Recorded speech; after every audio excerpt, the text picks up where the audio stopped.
Nissin revolutionized how people eat ramen. Momofuku Ando, the founder of Nissin, created a method to flash fry ramen so it could be shelled for long periods of time. The method was ingenious and should have been an immediate hit. But that is not what happened. It took a lot of acceptance and a terrorist event to make it famous. And not a metaphor, an actual terrorist event. Chicken ramen was the first product released by the company that would become Nissin.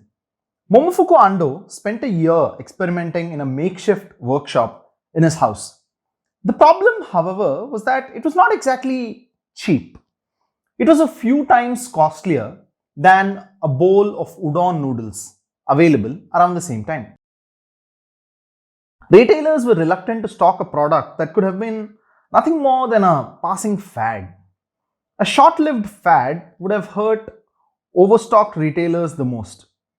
But no one could deny the quality of the ramen and the ease with which a huge population now had access to ramen. Suddenly, you did not need to know anything to make ramen. You just had to boil water and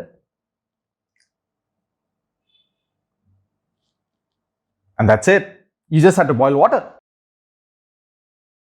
Journalists were so impressed by the chicken ramen that they dubbed it the magic ramen. Slowly and increasingly more often, people started asking retailers if they had instant ramen.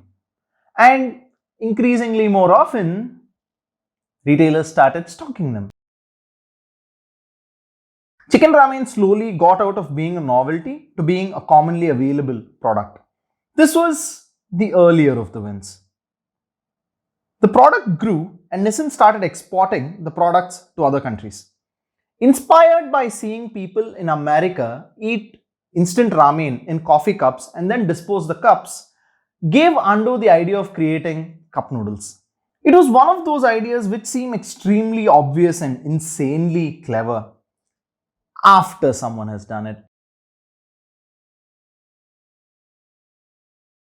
Being the original creator of the instant ramen, Ando had a winning combination on his hands. He had the ease of preparation down.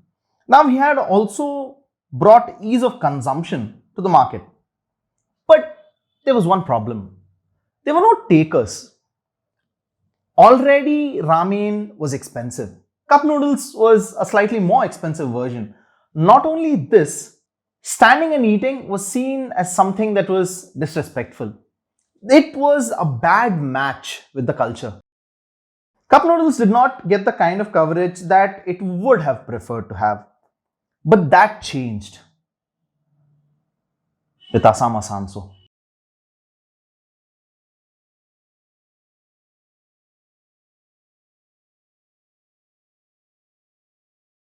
It was the year after Cup Noodles was released, 1972. Asama Sanso was a lodge on Mount Asama in the Nagano prefecture of Japan. It was a hostage situation.